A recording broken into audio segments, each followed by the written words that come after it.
ओम वंदे गौ मातरम। मित्रों, 3 सांसों पे ध्यान के साथ आरंभ करते हैं आज का व्यायाम।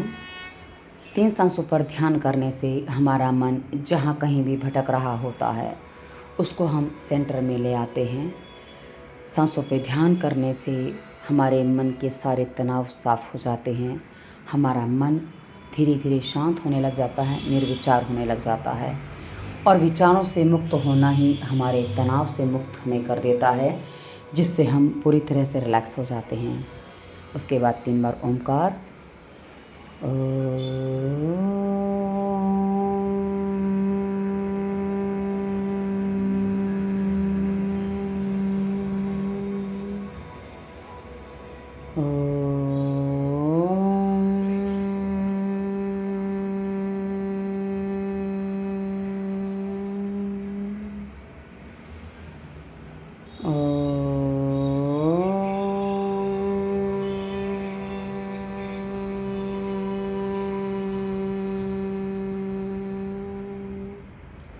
आप सभी को प्रणाम, वंदन। स्वास्थ्य रक्षा से दवा मुक्त भारत का उद्देश्य लिए स्वदेशी चिकित्सक प्रभा भारती आज के डेली एक्सरसाइज व्लॉग में आप सबका हृदयपूर्वक स्वागत करते हैं। तो आरंभ करते हैं आज का व्यायाम। सबसे पहले सूर्य नमस्कार। सूर्य नमस्कार का अभ्यास हमारे संपूर्ण शरीर की मांसपेशियों को लचीला बनाता है। हमारी मांसपेशियां यदि लचीली रहती हैं, फ्लेक्सिबल रहती हैं, तो हमारे संपूर्ण शरीर में रक्त संचार ठीक से हो पाता है, जो हमें स्वस्थ बनाने में हमारी सहायता करता है। पादहस्तासन अभी हम कर रहे हैं। पादहस्तासन, क्योंकि सूर्य नमस्कार में आसनों का अभ्यास निहित होता है, इसलिए हम प्रत्येक आसन का अभ्यास रुक रुक कर करते हैं। आप चाहें तो इसमें गति भी बढ़ा सकते हैं, किंतु गति आप तब बढ़ाएं जब आपके प्रदेश में ठंडी आरंभ हो चुकी हो, क्योंकि अब ठंडी की ऋतु आ चुकी है, तो धीरे धीरे आ रही है। अभी मुंबई में हमारे यहाँ दिन में तो तपता सूर्य होता है। ये जो मैं वॉइस ओवर कर रही हूँ ना, करीब 3 बजे के आसपास कर रही हूँ और इस समय पंखे की आवश्यकता है। और हम मुंबई वालों को तो अभी एसी भी कई जगह चल रहा है। मतलब हमारे यहाँ अभी गर्मी अच्छी खासी है। रात को हल्की ठंडक होती है, लेकिन दिन में टेम्परेचर 30 डिग्री के आसपास रहता है। तो ऐसी स्थिति है, इसलिए हम गतिमान व्यायाम नहीं करते हैं। हाँ, जब मैं कहीं जाती हूँ, मुझे लगता है तो मैं वहाँ गतिमान व्यायाम कर लेती हूँ। तो उसके बाद ये है अश्वारोहण मुद्रा, और अश्वारोहण मुद्रा के बाद अब हम आते हैं पर्वतासन के अभ्यास में। नाभि दर्शन, दोनों पूरे पैर एड़ी तक भूमि पे टच होनी चाहिए। पीछे यदि एड़ी उठी है तो आपको इसका पूरा लाभ नहीं मिलेगा। जैसा इसका लाभ होना चाहिए वैसा नहीं होगा। जब आप एड़ी टिका देते हैं तो आप इसका यदि ठीक से देखेंगे तो आपको पूरे शरीर में पता चलेगा। पैर की उंगली अंगूठे से लेकर सिर की चोटी यानी कि शिखा तक, हाथ की उंगलियों तक संपूर्ण शरीर को ये व्यायाम देता है, क्योंकि हाथ भी भूमि पर है, पैर भी भूमि पर है, सर उठा हुआ है और पूरा एक आकार पर्वत जैसा बना हुआ है। उसके बाद अष्टांग प्रणिपातासन, 8 अंग भूमि पर, दोनों पैर, दोनों घुटने, दोनों हाथ, छाती और नाक, माथा या चिन्ह। आप एक चीज़ धरती पर लगाते हैं, वैसे तो चिन्ह लगाई जाती है, पर जब हम अष्टांग प्रणिपात करते हैं तो हम उसमें नमस्कार भी करते हैं। हम समष्टि को धन्यवाद देते हैं। जितने भी जलचर, थलचर, नभचर, औषधियाँ, वनस्पतियाँ, फल, फूल, पौधे, पत्ते, जड़ी बूटियाँ, हम सबको धन्यवाद देते हैं। सबको हम क्षमा याचना करते हैं, क्योंकि हम कई बार प्रकृति का दोहन करते हैं, हम अपने स्वास्थ्य नियमों का पालन नहीं करते और उसके साथ हम जब औषधि का प्रयोग करते हैं ना, तो उसका प्रयोग असफल हो जाता है, कि जितना उसको लाभ मिलना चाहिए वो नहीं मिल पाता है। तो इस प्रकार हम प्रकृति का दोहन कई बार करते हैं, तो इसलिए हमें सबसे क्षमा याचना करनी चाहिए। उसके बाद भुजंगासन। भुजंगासन का अभ्यास करने से पेट की मांसपेशियाँ, छाती की मांसपेशियाँ, पसलियाँ, रीढ़ की हड्डी, थायराइड और साथ ही पैर की मांसपेशियों को संपूर्ण व्यायाम मिलता है। यहाँ संपूर्ण जब आप करेंगे तो आपको पता चलेगा कि किस किस अंग को कैसे कैसे व्यायाम देता है। और मैं ऐसी आशा करती हूँ कि आप जो लोग देख रहे हो केवल देखते नहीं हो, मेरे साथ पूरा अभ्यास करने का पूरा प्रयास करते हो और सांसों पे ध्यान के साथ आप अभ्यास करते हैं। ये है श्वानासन। श्वानासन करने से हमारे पेट के मसल्स मजबूत होते हैं, जिससे हमारा पेट साफ होने में सहायता होती है, भूख खुलती है, क्योंकि जब पाचन अंग मजबूत होते हैं तो हमारी भूख भी अच्छी होती है और जब हम खाते पीते हमारे शरीर में अच्छे से लगता है। और साथ ही इसमें जब ये हाथ पे अधिकांश वजन आता है तो हमारे कलाई जो है, हमारी कलाई की मांसपेशियां भी मजबूत होती हैं, जो हमारी कार्य क्षमता को बढ़ाती हैं, हमारे हाथों से करने वाले कार्य की क्षमता को बढ़ाती हैं। मस्तिष्क की कार्य क्षमता अलग है, लेकिन कई बार क्या होता है, मस्तिष्क तो काम कर रहा है लेकिन हाथ काम नहीं कर रहे हैं, तो ऐसी स्थिति में हम काम ठीक से नहीं कर पाते। उसके बाद अश्वारोहण मुद्रा, दूसरे पैर से अश्वारोहण मुद्रा हमारे पेल्विक मसल्स को मजबूत बनाती है। थायराइड के लिए अच्छी, क्योंकि गर्दन पूरी ऊपर को उठा देते हैं हम। और उसके बाद रीढ़ की हड्डी के लिए भी बहुत अच्छा अभ्यास है। आप देखिए ना कितने अच्छे से रीढ़ की हड्डी को व्यायाम मिलता है। और ये सारे व्यायाम जो हम सूर्य नमस्कार में करते हैं ना, इस संपूर्ण शरीर को व्यायाम देते हैं। और उसके बाद ये जो अभ्यास है, और हाँ, इसकी आप, मैंने जैसा कि अभी कहा, गति भी बढ़ा सकते हैं। मैं गति में भी आपको करके दिखाऊंगी, थोड़ा समय दीजिए, क्योंकि अभी हमारे यहाँ गर्मी है तो अभी मैं करूँगी तो भारी हो जाएगा। यदि आपको और अच्छे से देखना है तो इसी वीडियो के डिस्क्रिप्शन में आसन प्लेलिस्ट है, उसमें हमने सूर्य नमस्कार पर विस्तार से वीडियो दी है। अलग अलग आसनों के अभ्यास आप कैसे कर सकते हैं, जो नहीं कर पा रहे, जो आरंभ करना चाहते हैं, और पूरा सूर्य नमस्कार कैसे करना है, गति में भी, शांति से भी, मंत्रों के साथ हमने पूरा विस्तार से दिया है। तो उसको भी देख के आप अच्छे से समझ के, सीख के कर सकते हैं। उसके बाद ये हुआ सूर्य नमस्कार का अभ्यास पूर्ण। क्योंकि सूर्य नमस्कार का जो अभ्यास है ना मित्रों, इसको मैंने 15 सेकंड में भी पूरा किया है। और मैंने इसको आपके सामने, आप देख रहे हैं, कभी कभी मैं 10 मिनट में भी इसको पूरा करती हूँ। उसके बाद सूर्य देवता को प्रणाम और आपको भी प्रणाम। और अब आगे बढ़ते हैं अगले व्यायाम के लिए। अगला व्यायाम है, क्योंकि सूर्य नमस्कार में भी अच्छा खासा हमारी सांसों की जो गति होती है ना, वो तीव्र होती है। पर यदि आप नाक में तेल डालें, यदि आप स्वास्थ्य नियम का पूरा पालन करें, पेट साफ होगा तो आपका शरीर हल्का होगा, तो आपकी नाक से सांस आराम से चल पाएगी। और ये जो अभ्यास है ना मित्रों, इसको भी नमस्कार मुद्रा ही कहा जाता है। ये अभ्यास करने से हमारी रीढ़ की हड्डी और अच्छे से लचीली होती है। क्योंकि हर अभ्यास मित्रों, ये मान लीजिए कि आप जो व्यायाम करते हैं, अब लगे ये एक ही व्यायाम बार बार क्यों। मित्रों क्या होता है ना, हम जब एक व्यायाम बार बार करते हैं ना, तो हमारी स्थितियाँ उस अनुसार प्रॉपर जाती हैं। अब ये देखिए, एक पैर पे हम बैठे हैं, आप देखिए अभी जो पैर है, दूसरा पैर जो सीधा है, वो पूरा पंजा ज़मीन को टच है। यदि आप इसको ऐसे करेंगे, इसके प्रभाव अलग होंगे। क्या प्रभाव है वो मुझे करके बताइएगा। उसके बाद जब हमने पैर उठाया है तो उसके प्रभाव अलग हैं। उसके बाद हम ये देखो, उठा के उसको ऊपर को किया और उसको नीचे ले जाते हैं। क्योंकि हर स्थिति का जब हम पोस्चर जो देते हैं ना, जिसको भी जो पोस्चर देते हैं ना, उसका अभ्यास का प्रभाव अलग होता है। उसके बाद दूसरे पैर से वैसे ही करना। ये देखिए, पैर ज़मीन पे पूरा टिका हुआ है। उसके बाद उठाना है, धीरे से उठाना। क्योंकि ये जो है ना, ये आप बताएंगे और मैं भी बता दूं थोड़ा सा, कि हमारे काफ मसल्स को मजबूत बनाता है, वहाँ पूरा व्यायाम मिलता है। काफ मसल्स यदि हमारे मजबूत है तो हमारा पेट भी स्ट्रांग होता है। और ये पैर ऊपर को उठा दिया पूरा, उसके बाद नीचे को दबाना है, ऊपर नीचे किया, जिससे क्या होता है, हमारी घुटने के दर्द में, एड़ी के दर्द में, और साथ ही हमारे पैरों में बहुत अच्छा व्यायाम ये मिलता है, जिससे हमें पूरा लाभ होता है। अभी हाथ कहाँ रखो मुझे समझ में नहीं आ रहा था, क्योंकि यदि घुटने पर रखा, क्योंकि कई बार लोग कहते हैं ना, उनको समझ में नहीं आता तो उनको लगता है वजन दे दिया। वजन हम कहीं नहीं देते, हाथ केवल रखा हुआ होता है। उसके बाद ये उकड़ू बैठने का अभ्यास है। इसको हमने पैर बहुत अधिक चौड़े किए हैं। ये चौड़े पैर करने से हमारे पेल्विक मसल्स मजबूत बनते हैं, जो हमारी वासना को नियंत्रण करने में हमारी सहायता करते हैं। और जिनका गर्भाशय नीचे को आ गया है, जिन महिलाओं का, जिनको नॉर्मल डिलीवरी चाहिए है, जिनको लग रहा है कि भाई डॉक्टर ने सीजर बोला और नॉर्मल डिलीवरी यदि चाहिए, तो यदि आप इसका अभ्यास लगातार करते हैं, मतलब आरंभ से ही करते हैं, तो आपकी डिलीवरी पक्का नॉर्मल। क्योंकि अक्सर गर्भाशय का मुंह नहीं खुलता डिलीवरी के समय, तो जब मुंह नहीं खुलेगा तो डॉक्टर सीजर कर देता है। यदि आप इस अभ्यास को करते हैं तो इससे आपका गर्भाशय का मुंह खुल जाएगा, जो आपकी डिलीवरी को नॉर्मल होने में सहायता देगा। और जिनको नाइटफॉल की समस्या है, जिनको शीघ्र पतन की समस्या है, ये आपकी नस नाड़ी को होल्ड करना सिखाएगा, उनको होल्ड करेगा, जिससे आपकी स्टेमिना में वृद्धि होगी।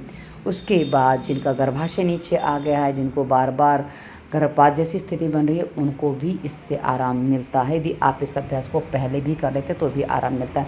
लेकिन ये अभ्यास ऐसे हैं जो हमारे प्रजनन अंगों को बहुत अच्छे से मजबूत बनाते हैं, और साथ ही ये हमारी पाइल्स फिशर जैसी समस्याओं का भी समाधान करते हैं। जी हाँ, वो अंग लचीले होते हैं ना, जिससे हमारा मल अटकता नहीं है। यदि आपने स्वास्थ्य नियम का पालन किया, यदि आपका भोजन सही है। अब भोजन सही है कैसे जाने, तो रोगों के कारण लिस्ट में आपको क्या नहीं करना चाहिए, कि डोंट, जो आपको नहीं करना, उस पर विस्तार से वीडियो दिए हैं। और स्वास्थ्य नियम प्लेलिस्ट के वीडियो देखेंगे, आपको पता चलेगा आपको क्या करना है, पानी कैसे पीना, कितना पीना, ये सब बातें आप यदि समझ लेंगे, पूरा पालन करेंगे, तो आपको इसका पूरा लाभ मिलने वाला है। और व्यायाम कभी व्यर्थ नहीं होता, बस आप उसको स्वास्थ्य नियम के पालन के साथ करते हैं तो उसका लाभ कई गुना बढ़ जाता है। सांसों पे ध्यान के साथ करते हैं तो उसका पूरा लाभ आपको बहुत अच्छे से मिलता है, क्योंकि आप जब गतिमान व्यायाम करते हैं, जिम आदि का व्यायाम, ये देखिए ये जो हम ऊपर को उठ रहे हैं ना, इससे भी हमारे पूरी रीढ़ की हड्डी को व्यायाम मिलता है और मसल्स को व्यायाम मिलता है, यानी कि पेल्विक मसल्स को। यदि आप ये अभ्यास नहीं कर पा रहे हैं, क्योंकि कई बार क्या होता है ना, पैर इतने चौड़े करते नहीं बनते, तो उससे पहले फिर आप बटरफ्लाई करिए। बटरफ्लाई का अभ्यास करने से हमारे मसल्स जो है ना वो थोड़े से खुल जाते हैं, क्योंकि दोनों पैर एकदम हमारे शरीर के निकट हैं और दोनों पैर पीछे से खुले हुए हैं। और मेरे हाथ की चमड़ी निकल रही थी, वो थोड़ा अटक रही थी, उसको मैंने निकालने के लिए हाथ ऊपर किया था। और इनको पैर पकड़ के किया जाता है। बटरफ्लाई आप कभी भी हाथ छोड़ के ना करें, क्योंकि यदि आप छोड़ देंगे तो उससे कई बार क्या होता है ना कि वो पैर खुल जाते हैं। उसके बाद दोनों पैरों को चौड़ा किया, अच्छे से चौड़ा करिए। और आप देखिए इतना सब कुछ होने के बाद भी अभी भी नाक मेरी घुटने नीचे नहीं लग रही है। तो कोई बात नहीं, पहले बहुत जल्दी लग जाती थी, अभी मैं देख रही हूँ कि आयु के साथ शरीर में शिथिलता बढ़ती है।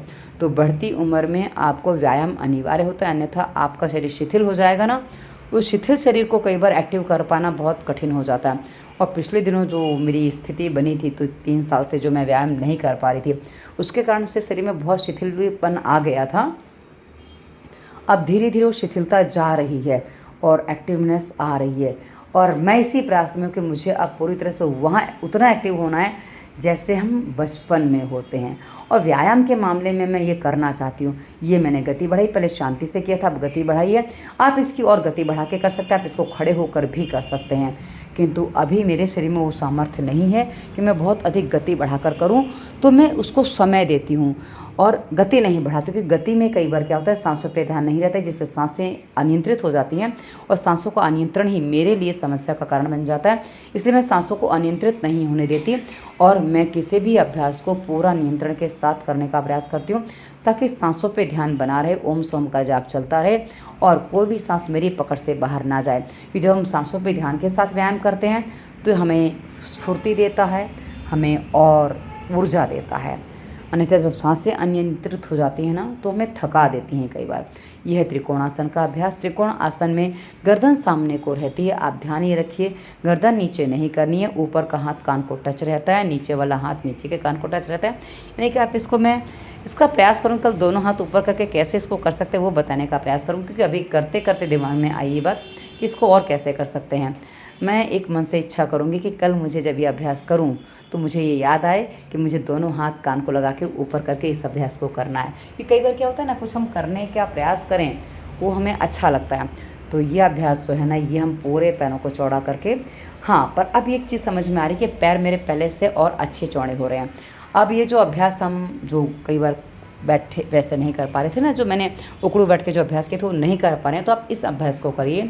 ये जो अभ्यास अभी मैं कर रही हूँ ना, ये आपके पैरों को खोलेगा और धीरे धीरे आपके पैरों से के खुलने के बाद आप उकड़ू बैठ के वो अभ्यास भी कर पाएंगे, जो आपके संपूर्ण मसल्स को एक्टिव बनाएगा।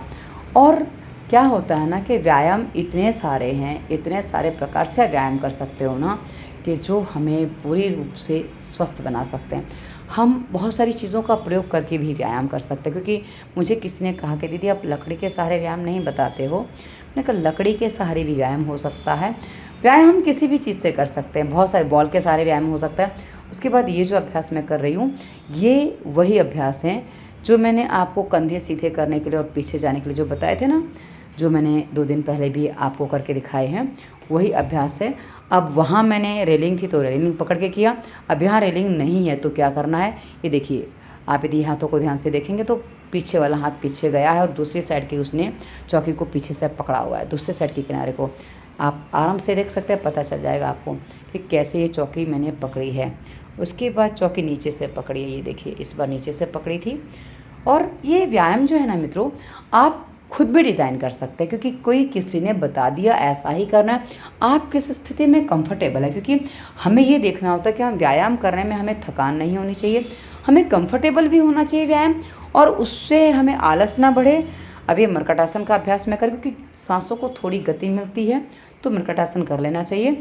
और उसके साथ ही मर्कटासन का अभ्यास है ना, और आप देखिए मेरी ये जो दरी है ये थोड़ी छोटी है, तो भूमि पर मेरे हाथ आदि ना जाएं, उसका मैं पूरा ध्यान रखती हूँ। क्योंकि भूमि पर जाने से पैर जो ये भूमि पर जाते हैं ना, वो ट्रैक मोटा है तो पैर भूमि पर जाने से समस्या नहीं है, पर खाली हाथ जहाँ कोई कपड़ा नहीं है, कोई वस्त्र नहीं है हाथ पर, वो भूमि पर नहीं जाने चाहिए। उसका पूरा ध्यान रखें। आपका पूरा अभ्यास आपके आसन पर ही होना चाहिए।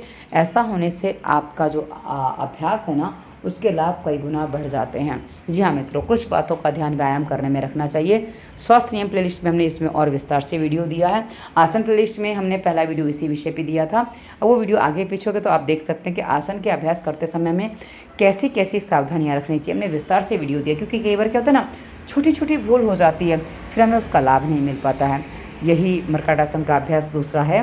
ये करने से ये जो है ना, जो हमारा घुटना है दूसरे पैर के टखने पर आता है। ये देखिए, दूसरे पैर के पंजे पर, टखने पर के पैर पे आता है। इस अभ्यास को करने से कमर की चर्बी कम होती है, कमर की रीढ़ की हड्डी में जो पेन होता है उसमें रिलैक्स मिलता है। रीढ़ की हड्डी में, पीठ में, कमर में या ये लोअर बैक पेन है, कुछ भी बैक पेन है, कैसा भी बैक पेन है, उसमें इससे रिलैक्स हो जाता है यदि आप इस अभ्यास को करते हैं तो। मर्कटासन का अभ्यास बिस्तर पे पड़ा हुआ व्यक्ति भी कर सकता है, क्योंकि बहुत सरल है, इसमें अधिक कुछ करना नहीं है और ये आराम से, आसानी से सबसे हो जाता है। इसलिए इस अभ्यास को सबको कर लेना चाहिए जिनको कमर से जुड़ी कोई भी समस्या है, क्योंकि कमर से जुड़ी समस्या आज छोटे छोटे बच्चों को हो रही, क्योंकि सीधा कोई बैठता ही नहीं है और मोबाइल में लगने के बाद तो ऐसा लगता है कि भाई पता नहीं क्या हो गया, और बस एकदम गोल होकर बैठ जाते हैं। और मित्रों, मैं अधिकांश जो वॉइस ओवर करती हूँ टहलते टहलते करती हूँ। मैं फ़ोन पर बात करती हूँ वो भी टहलते टहलते करती हूँ। ये मेरा अपना मैंने आदत बना ली है, ताकि मुझे उसमें दोनों चीज़ों का सदुपयोग हो जाए, बात भी हो जाए और साथ ही में काम भी हो जाए। टहलना तो कम से कम हो जाए। और आप जानते हो कि जब मैं टहलती हूँ, अभी भी मैं जो बोल रही हूँ मेरी सांस नहीं फूल रही है और बहुत आराम से टहलती हूँ। मैं चलती नहीं हूँ, मैं टहलती हूँ। अब ये हम अर्धहलासन कर रहे थे। अर्धहलासन का अभ्यास जो है ना मित्रों, ये हमारे पेट को भी लचीला बनाता है। ये पेट पर पूरा खिंचाव आता है, पेट पर इसका प्रेशर आता है, जिससे पेट की नसों को, हाथों के नर्वस नसों को एक्टिव बनाता है। अभी हमने पैर पकड़ लिए, पैर एकदम से सीधे हैं। ये देखिए, हल्के से पैर मुड़े हुए थे उस समय पहले, पर अभी एकदम से सीधे हैं। और अभी ये हलासन का प्रयास मैं कर रही हूँ कि हलासन पूरा हो जाए, पर नहीं हुआ है तो मैंने उसको बलपूर्वक नहीं किया है। ये देखिए, पीछे ले जाने का प्रयास पूरा है पर नहीं जा रहे हैं पैर, कोई बात नहीं। तो ये झूला जैसा हो रहा है, ये रीढ़ की हड्डी को व्यायाम मिल रहा है और हमारे पैर जो हाथों को जो जुड़े हुए हैं ना, खिंचे हुए हैं, वो पूरा का पूरा हमारे शरीर को लचीला बनाता है। ये पूरा स्ट्रेचिंग होती है मित्रों। और स्ट्रेचिंग जो है हमारी हाइट बढ़ाने के लिए, सूर्य नमस्कार है, जितने भी स्ट्रेचिंग एक्सरसाइज है वो हाइट बढ़ाने के लिए बहुत अच्छी उपयोगी होती हैं। उसके बाद ये है सर्वांगासन। सर्वांगासन जैसा कि नाम से इसकी बात पता चल जाती है, सभी अंगों को अभ्यास मिल जाता है। अभी जो सर्वांगासन है ना मित्रों, इसको करने से थायराइड एक्टिव होता है। थायराइड, आप ये देखिए थायराइड पर कितना गले पे जो प्रेशर आता है ना, वो थायराइड ग्रंथि पर प्रेशर पड़ता है। इससे उसमें जो स्त्राव होता है वो अच्छा होता है। और ऐसा करने से, क्योंकि हम दूसरी तरफ से भी करते हैं इसलिए वो भी आपको पता चलेगा, तो ये हमारी थायराइड ग्रंथि को एक्टिव बनाता है, जिससे हाइट बढ़ने में सहायता मिलती है। और उसके अलावा बालों को काला करने में, आँखों के चश्मे को उतारने में और हमारे संपूर्ण सिस्टम को सुदृढ़ बनाने में लाभकारी है। और सर्वांगासन के जो लाभ है ना मित्रों, ये शीर्षासन जैसे हैं। तो यदि आप शीर्षासन नहीं कर सकते हैं तो सर्वांगासन करिए, और यदि सर्वांगासन भी नहीं कर सकते तो आप अनुलोम विलोम करिए। अनुलोम विलोम प्राणायाम कैसे करना है, इसी वीडियो के डिस्क्रिप्शन में संपूर्ण प्राणायाम प्लेलिस्ट में आपको विस्तार से वीडियो मिलेंगे कि आप कैसे सांस लें, कैसे प्राणायाम करें, कैसे क्या कर रहे हैं, विस्तार से आपको वीडियो मिलेंगे। तो आप करेंगे तो आपको उसका पूरा लाभ मिलेगा। अब ये जो सर्वांगासन है ना, ये अब मुझे ऐसा अभी तो लग रहा है कि मैं इसके पैरों को, अपने जो धड़ का हिस्सा है ना, उसको पूरा उठाने का प्रयास करती हूँ और मैं सोचती हूँ मेरे पैर पूरे सीधे हो जाएं। और मैं अपनी तरफ से तो देखती हूँ मेरे पैर जो है ना वो सीधे हैं, हाँ आँख के सामने सीधे, और मुझे वही सीधे लगते हैं और इसलिए मेरे पैर वैसे ही रह जाते हैं। अब ये जो मैं अभी अभ्यास कर रही हूँ ना, ये एक पैर में दूसरा पैर फंसा के ऊपर को खींच दिया है। ऐसा करने से हम हवा में थोड़े लिफ्ट कर जाते हैं, जिससे हमारे हाथों पर उसका वजन कम आता है। हाथों पर वजन कम आने से हम इसका अभ्यास लंबा कर सकते हैं कि धड़ से पूरा, यानी कि कमर के नीचे का पूरा भाग यदि हमारे हाथों पे आ जाता है तो हमें थोड़ा जल्दी थका देता है। जब हम इस तरह से करते हैं ना, अपने आप को पूरा ऊपर लिफ्ट कर देते हैं, तो वो हमारे शरीर पे वज़न को कम कर देता है।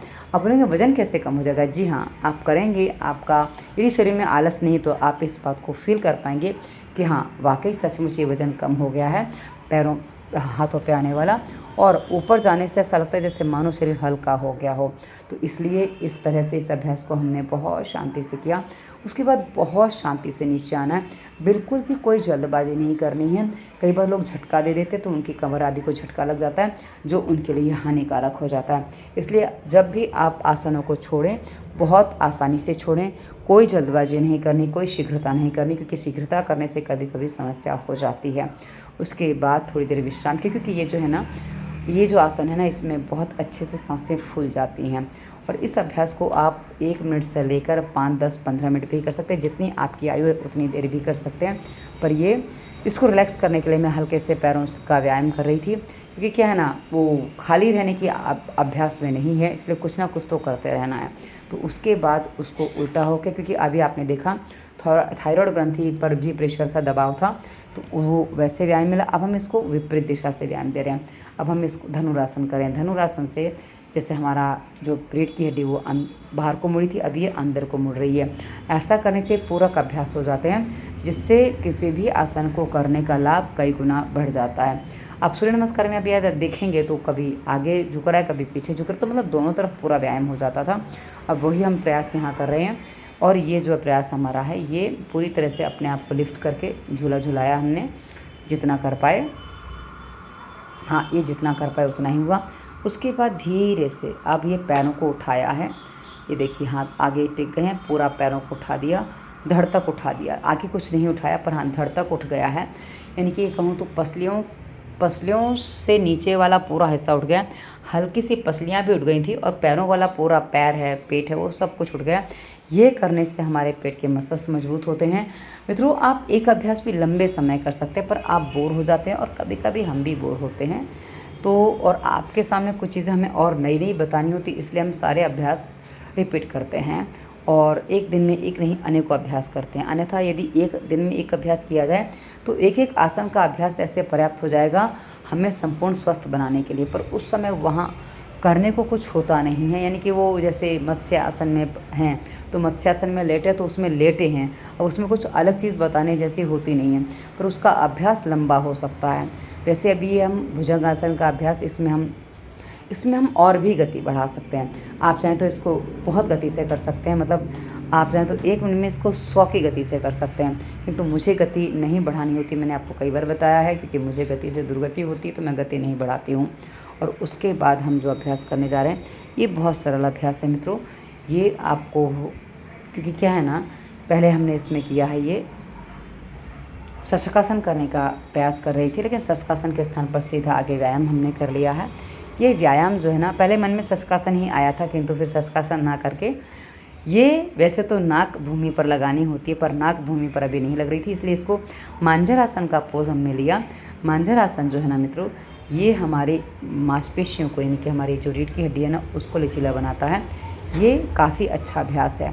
तो अभी इसमें गर्दन की पोजीशन एक ही है, और इसको करने से क्या होता है, ये हमारे स्टेमिना को बढ़ाता है, प्लस हमारे पूरे मसल्स को मजबूत बनाता है। अब ये शशकासन का अभ्यास, पहले उसमें व्यायाम हो गया, उसके बाद शशकासन वैसे हो गया, यानी कि शशकासन पूरी तरीके से। अब ये एक दंड है जिसको मैं कर रही हूँ, पर ये मैं बहुत हल्के हल्के कर रही हूँ, क्योंकि कहा ना, मुझे अभी गति बढ़ाने जैसी स्थिति नहीं लग रही, क्योंकि गति ज़रा सी भी बढ़ाती हूँ तो मुझे हल्का सा चक्कर जैसा फील होता है, और चक्कर अधिक आएंगे तो मैं व्यायाम नहीं कर पाऊँगी, क्योंकि फिर कमज़ोरी जैसी ऐसी लगती है तो व्यायाम नहीं हो पाता है। इसलिए चक्कर ना आए उस अनुसार मैं व्यायाम करने का प्रयास कर रही हूँ।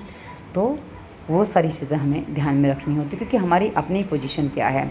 और मुझे बताने में आपको कोई संकोच नहीं है कि हाँ, अभी मैं पूर्ण तरह से स्वस्थ वैसे नहीं हो पाई, क्योंकि शरीर में अभी थोड़ा सा भोजन, थोड़ा वैसे तो रेगुलर सही भोजन आप देख ही रहे हो, किंतु क्या है ना, अभी जो पोषण वाली चीज़ें हैं वो अब लेने की ऋतु आई है। तो इस वीडियो से पहले यदि आपने वीडियो देखा हो कल शाम वाला, तो आपको उसमें मिला होगा एक पाक कैसे बनाया जाए, उसकी विधि, कि भाई ये यदि आप पंजीरी जैसा है वो सेवन करते हो तो इससे आपको बहुत सारे गर्मी की ऋतु वाले जो इन्फेक्शन वो सब निकल जाते हैं, कि वो हमारे लिए बहुत अधिक पोषणदायी होता है, कैल्शियम की कमी को पूरा करता है, क्योंकि उसमें सिंघाड़े का आटा है। बहुत सारी इसमें ऐसी चीज़ें हैं जो हमारे मांसपेशियों को लचीला भी बनाएगा, उसमें सहायता भी करेगा, और हमारे शरीर में ऊर्जा का स्रोत भी देगा। तो कल शाम वाला वीडियो आप देख लीजिएगा। इसी वीडियो के डिस्क्रिप्शन में डेली एक्सरसाइज ब्लॉग में आपको वीडियो का लिंक मिल जाएगा। तो उसके बाद ये जो अभ्यास कर रही हूँ ना, ये घुटनों के लिए पैरों के लिए बहुत अच्छा अभ्यास है। आप देखिए, घुटनों के बल में ही हम बैठे हैं और उठ रहे हैं। हाँ, यदि घुटनों में पीड़ा है तो आप इस अभ्यास को ऐसे नहीं कर पाएंगे। तो क्या करिए, आप मजबूत जोड़ प्लेलिस्ट डिस्क्रिप्शन में लिंक है, उसके वीडियो देख लीजिए और उसका पूरा पालन करेंगे तो आपके घुटनों के दर्द को ठीक होने में मुश्किल से 4 से 5 दिन लगेंगे। उसके बाद आप इस अभ्यास को कर पाएंगे और फिर आपको दोबारा घुटनों का दर्द नहीं आएगा। अब आज ये जो आसन मैं करने जा रही हूँ मित्रों, मैं इसको अधिक नहीं कर पा रही थी, तो आज मेरा प्रयास था कि मैं इसको पूरा 1 मिनट कर लूँ, क्योंकि क्या है ना, 1 मिनट करने से मुझे ये बहुत अच्छा लगता है। पहले तो मैं 2 मिनट कर पाती थी, अब 2 मिनट में तो पता नहीं कब आ पाऊँगी, पर हाँ 1 मिनट पर तो आ जाऊँ। आज मैंने ये टारगेट पकड़ा था और मैंने आज थोड़ा सा अपनी शक्ति का अतिक्रमण कर लिया, क्योंकि क्या है ना, मुझे करने की बहुत तीव्र इच्छा थी। तो मैंने कहा आज मुझे इसको करना ही है। और यदि आपने आरंभ में घड़ी देख ली हो तो आपको पता चल जाएगा कि हाँ, ये आज पूरा 1 मिनट हो गया है।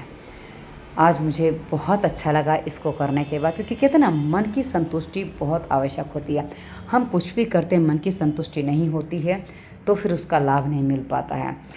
तो अभी हमारे इतनी गर्मी है कि मुझे अभी भी मिट्टी की सुराही का, पीछे आप देखिए सुराही रखी है, और रात को खिड़की के पास रख देती हूँ तो उसका पानी एकदम ठंडा हो जाता है, और वही पानी सुबह उठ के मैं पहला पीती हूँ ताकि शरीर में ठंडक बनी रहे। जी हाँ मित्रों, हमारे यहाँ भी गर्मी की ऋतु चल रही है। दिन में गर्मी होती है, रात को हल्की सी ठंडक होती है, गुलाबी ठंड जिसे कहते हैं ना, वो होती है। तो जो हेमंत ऋतु है ना, ये आरंभ हो चुकी है। अब हेमंत ऋतु पर आपको मैं कल वीडियो दे दूँगी, यानी कि इस वीडियो के बाद आपको हेमंत ऋतु में के खान पान रहन सहन पर अगले दिन वीडियो मिल जाएगा। मैं प्रयास करूँगी शीघ्र ही दे दूँ, ताकि आपको उसका खान पान समझ में आए ऋतु के अनुसार, तो आप उसका पालन कर सकें। अब ये है बंध पद्मासन करने का प्रयास। आप देख रहे हैं मैं रोज़ इसका प्रयास करी हूँ, पर ये कितना हो पा रहा है, कभी कभी नहीं हो पा रहा है, पर हाँ अपने प्रयास मैं करूँगी, क्योंकि मुझे प्रयास करना है। प्रयास करूँगी तो एक दिन तो पूरा हो ही जाएगा। पहले मैं पूरा करके, और मुझे वो कहते हैं ना कि हम जब प्रयास करते तो उसमें आनंद भी होता है और थोड़ा आगे पीछे भी होता है, दोनों चीज़ें होती हैं। कोई बात नहीं। उसके बाद अब हमें पूर्णाहुति की ओर आगे बढ़ना है। एक्चुअली घड़ी देखने में थोड़ी सी गड़बड़ हो गई। मैंने जो व्यायाम चालू किया था 5:32 हो गए थे और मैंने 5:28 समझ लिया, बस उतना ही व्यायाम आगे पीछे हो गया। 3 सांसों पर ध्यान। 3 सांसों पर ध्यान करने से हमारी जो सांस तेज़ हो रही, क्योंकि अभी व्यायाम किया तो सांस थोड़ी तेज़ हो जाती है, तो सांसों नॉर्मल हो जाती है। उसके बाद 3 बार ओमकार।